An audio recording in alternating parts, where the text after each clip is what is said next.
አባዬ አንተ እኮ ውሃ አለችልህ፣ አቢጌልም አለችን።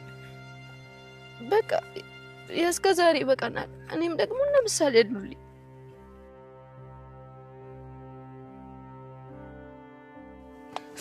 ኧረ በቃ አባዬ ወንድ ልጅ ሲያዝንና ሲያቀረቅርን አልወድም።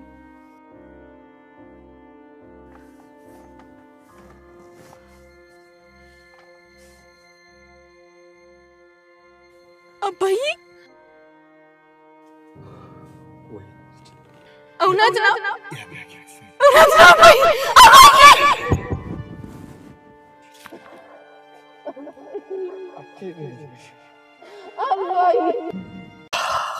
ማርትዬ እንዴት ዋልሽ?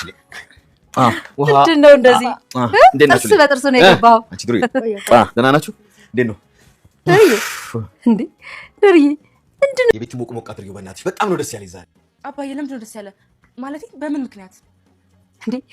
ዳጥዬ አንቺ አይደለሽ አብረሽ የገባሽ? እስኪ ምንድን ነው እንደዚህ በደስታ ያሰከረ እንዴ? እኔ ራሴ በጣም ነው ደስ ያለ። ማለቴ ደረጀ ደስ አቅ ተነስ ነይ ሆይ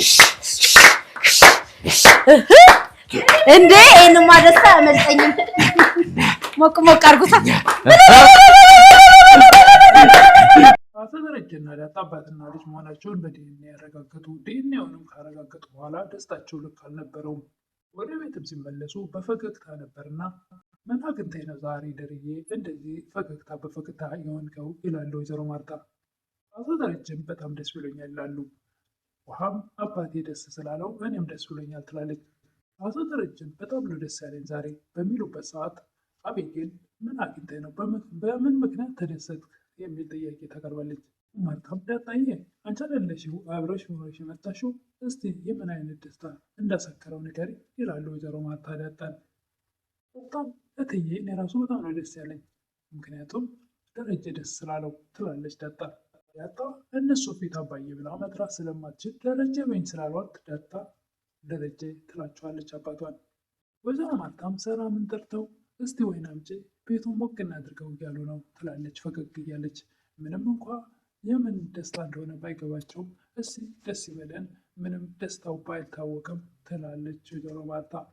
በምን እንደተደሰቱ ባናቅም አብረን እንደሰት እያለች ወይዘሮ ማርታ ተነስተው ሁላቸውም አብረው ይጨፍሩ ነበር ወይን እየተጎነጩ። ሰላም ጤና ይስጥልኝ ውድና የተከበራችሁ በመላው ዓለም ያላችሁ ኢትዮጵያውያን ተለምትናችሁን እግዚአብሔር ይመስገን ደህና ነኝ። ዳጣ ክፍል 25ን አብረን እናያለን። ዳጣ ወደ አባቷ መኝታ ቤት ሄዳ አባዬ ላይ እንቅልፍ ይዞኛል አላደረም ማየት አለብን አሁን ትላለች የምርመራውን ውጤት። አቶ ደረጀም ማርታ ብቻ እኮ ነች ቤት ውስጥ የሌለችው፣ አቤጌልም አለች፣ ውሃም አለች፣ ሰላምም አለች። እንዴት ይሆናል? መኪና ውስጥ ሄደን ብቻችን ነው እኔናችን መስማት ያለብን ወይም ማየት ያለብን ይላሉ። በጣም ምን ያስፈልጋል መኪና ውስጥ አሁን ካላየሁት ትላለች። እሳቸውም መኪና ውስጥ ጠብቂኝ አልሽኝ አልኩሽ ይላሉ። በዚህን ሰዓት አቤጌል በር ላይ ተለጥፋ ነበር። በነገራችን ላይ ሁሉንም አልሰማችም። መኪና ውስጥ ጠብቂኝ የሚለውን ቃል ብቻ ነበር የሰማችው። ዳጣም በር ከፍታ ስትወጣ አቤጌል በር ላይ ተለጥፋ ታገኝታለች። እሷም ደንገጥ እንደማለት ወደኋላ ተመልሳ ሳሎን በምትቀመጥበት ሰዓት ዳጣም አብራት ሄዳ ምንድን ነው የወረነውን ሰማሽ? እንደምን ሰማሽ? ትላለች ዳጣ። ሰምቻለሁ ያወራችሁትን ግን ላንቺ አልነገርሽም፣ ለማየ ነው የምናገረው ትላለች አቤጌል። የሆኑ አቶ ደረጀ ተከትለው ይመጣሉ። አባዬ ቆይ ለምንድን ነው መኝታ ቤት እንድትገባ የምትፈቅድላት? ትላለች አቤጌል። ምን ችግር አለው ይላሉ። ለምንድን ነው ደግሞ ከኛ እኩል የምታያት? ትላለች አቤጌል። ምን ችግር አለው ባያት ይላሉ አቶ ደረጀ። ልጅ ስላልሆነች ብዬ ነው ትላለች አቤጌል። ሰው ነው እዚህ ቤት እስካለች ድረስ እሷም ልጅ ናት ይላሉ አቶ ደረጀ። ይህንም እሺ ይሁን አባዬ፣ ግን ለምንድን ነው መኪና ውስጥ ጠብቅኝ ያልካት? ለምንድን ነው ቀንተሽ ነው አይደለ? ይላሉ አቶ ደረጀ። አዎ እኔ ሂጄ ልጠብቅህ መኪና ውስጥ ትላለች አቤጌል። እሺ ሂጂ ጠብቅኝ ይላሉ አቶ ደረጀ። አቤጌል በፍጥነት ወጥታ መኪና ውስጥ ሄዳ ትቀመጣለች። በጣም ለምንድን ነው ወረቀቱን ሳናየው? ትላለች። ችግር የለውም እስቲ አንዳንድ ጊዜ ፍላጎት ወላድርግላት እና ከዛ በኋላ ደግሞ እሱን እናያለን ይላሉ አቶ ደረጀ። እስክትመለስ ድረስ እኔ መጠበቅ አልፈልግም፣ በጣም ቸኩያለሁ ትላለች ዳጣ። በጣም አሁን እኮ እዚህ ማንም የለም እዚሁ እንየው ትላለች። እንደሱ ቀልድ አይደለም፣ ከፖስታ የያዘው ነገር ቀላል አይደለም። እድሜ ዘመንን ሙሉ ስጨነቅለት የነበረው ጥያቄ ነው መልስ ይዞ የመጣው ይላሉ አቶ ደረጀ። እንዳሰብነው ባይሆንስ ይላሉ። ምን ልታደርጊ ትችያለሽ ይላሉ አቶ ደረጀ። እኔ እንጃ ትላለች ዳጣ። አስበሽዋል? አንቺ ልትጮይ ትችያለሽ፣ እኔ ደግሞ ባይል ላፈስ እችላለሁ። በዛ ሰዓት ምንድን ነው ብሎ መጥተው ይጠይቁናል። ስለዚህ እዚህ ጋር ልናየው አንችልም፣ መኪና ውስጥ እኔና አንቺ ብቻ ሆነን ነው ማየት ያለብን ብለው ያሳምኗታል። አቤጌልም አባቷ መኪና ውስጥ ትጠብቃለች። እሺ አሁን ወዴት ልውሰድሽ ይላሉ አቶ ደረጀ። ዳጣ እንድትወስድበት የነበረ ቦታ ውሰደኝ ትላለች አቤጌል። እሷን እኮ የትም ልወስዳት አልነበረም፣ ይሁን የማወራት ነገር ስለነበረ ነው ይላሉ አቶ ደረጀ። እኮ እሱንም ለእኔ አውራኝ ትላለች አቤጌል። ምን ማለትሽ ነው? ይህን ያክል ከአንቺ ርቅ ያለው እንዴ? ከአንቺ ይልቅ ዳጣን አቀርባለሁ ማለት ነው ይላሉ አቶ ደረጀ። ምነው እንደዚህ የምትኙ? ለምንስ ነው የምትቀኙ? ይላሉ አቶ ደረጀ። እዚህ ቤት እኮ እኔን ማንም አይረዳኝም ትላለች አቤጌል። ለምን ነው የማንረዳሽ? ለምሳሌ እንረዳሻለሁ፣ እስቲ ምንድን ነው ያልተረዳንሽ? ይላሉ። ለእኔ የሚታይ ነገር እናንተ አይታያችሁም፣ ስነግራችሁም አትረዱኝም ትላለች አቤጌል። ዛሬ ደግሞ ትመቱኛላችሁ፣ ትሰርቡኛላችሁ ትላለች አቤጌል። እንደሱ አትበይ፣ እሱን እኮ ወርቁን ሰርቀሽ ራስሽ ደበቀሽ፣ ከዛ ደግሞ ዳጣ ናት በማለትሽ፣ እንደገና ደግሞ እህትሽን ውሃን በመደብደብሽ በዛ ነው የመታሁሽ፣ ደግሞ ከስህተቶችሽ እንድትማሪ እንጂ ለክፋት አይደለም ይላሉ አቶ ደረጀ። ዳጣንም መንገድ ላይ በመማታትሽ፣ በዛ ላይ ደግሞ ሰላምንም ታመነጫጭቂያለሽ፣ ብዙ ስህተቶች ትሰሪያለሽ። ይህን ሁሉ ስታደርግ ዝም ማለት ነበረብኝ? አባትሽ ነኝ እኮ። በዛ ላይ መቅጣትና አሁኑኑ ማስተማር አለብኝ። በጠላሽ እኮ ከቤት ነበር የማባረርሽ ይላሉ አቶ ደረጀ። ብዙ ነገሮች እኮ አልፈዋል አባዬ ትላለች አቤጌል። አንቺ ነው ያለፈው፣ ለእኔ አላለፈም። ዛሬ ስታጠፊ አይቼ ባልፈሽ ነገ ዛም የምልሽ ይመስልሻል? ሁን ደግሞ መልካም ነው ብለሽ ማለፍ አለብሽ። ምክንያቱም በኋላ ለበጎ ነው ልትይ ትችያለሽ። ማንነትሽና ነገሮችን በፊት ለፊት መናገርሽ እንወደዋለሁ። ነገር ግን ደግሞ አንዳንድ ጊዜ እኔ ልሳሳት እችላለሁ፣ ሰዎች ልክ ሊሆኑ ይችላሉ ብለሽ ማሰብ አለብሽ ይላሉ አቶ ደረጀ። ይልም አይ አባዬ እኔ በጭራሽ አልሳሳትም፣ ተሳስቼም አላውቅም ትላለች። እሺ አንቺን አስጨንቆሽ ያልተረዳንሽ ምንድን ነው ይላሉ አቶ ደረጀ። ለምሳሌ ሰላም ከማን ያረገዘችው ትላለች አቤጌል። አቶ ደረጀም ሰላም ከማንስ ብታረግዝ ምን አስጨነቀሽ ይላሉ። እኮ ለዛ እኮ ነው የማትረዱኝ እንጂ አቤጌል፣ አንዳንድ ጊዜ ሁሉንም ነገር አላፍ ማድረግ ማለት ትችያለሽ።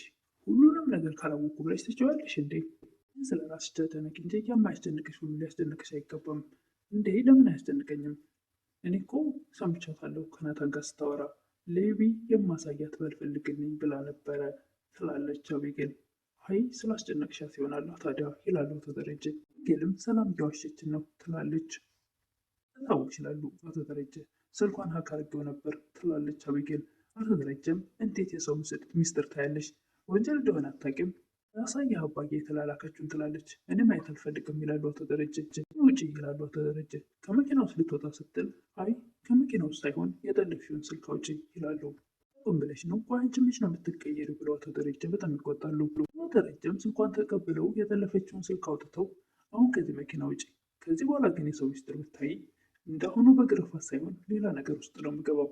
አቶ ደረጀም የዳጣና የሳቸውን ውጤት ለማየት በጣም ተጨንቀዋል።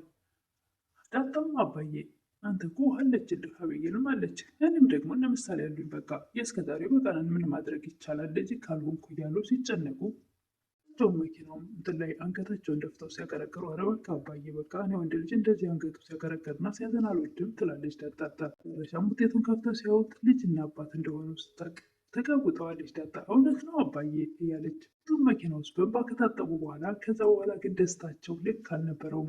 ዳጣም ከመኪና ወርዳ ልክ የእናቷን ጡት እንደጠባች ጥጃ እንጠጥ እየዘለለች አባዬ አባዬ እያለች ደስታዋን የምትገልጽበት ልክ አልነበረውም። መኪና ውስጥ ነው ጸሎት የተሰማ እያሉ እጅግ በጣም ደስ ብሏቸዋል። ረጅም ዳጣ ሕፃን እያለች ወስደው ቤተክርስቲያን በር ላይ የጣሏትንም እያስታወሱ ሁሉንም አሁን ደግሞ የሆኑንም እያስታወሱ እጅግ በጣም በደስታ ተውጠው ነበር። ደረጀና ዳጣም ወደ ቤት ይገባሉ። ወይዘሮ ማርታም ምንድን ነው እንደዚህ ፈገግታ በፈገግታ ያደረገ ይላሉ። ደረጀም ማርትዬ ልነግርሽ አልችልም፣ ዛሬ በጣም ተደስቻለሁ ይላሉ። እኔም በጣም ደስ ብሎኛል፣ ምክንያቱም አባዬ ደስ ስላለው ትላለች። ደረጀም ማርትዬ ልቁን ቤት ሞቅ ሞቅ አድርጎት በጣም ደስ ብሎኛል ይላሉ በተደጋጋሚ። ጥያቄና መልስ የምትወደው አቤጌልም አባዬ ለምንድን ነው ደስ ያለህ? ማለቴ ምክንያቱ በምን ምክንያት ተደሰትክ? ማርታም ዳጣዬ አንቺ አይደለሽ አብረሽ የገባሽ፣ እስቲ እንደዚህ በደስታ ያሳከረው ምንድን ነው ንገሪኝ ትላለች። በጣም እኔ ራሱ ትዬ በጣም ነው ደስ ያለኝ፣ ማለቴ ደረጀ ደስ ስላለው ትላለች ዳጣ።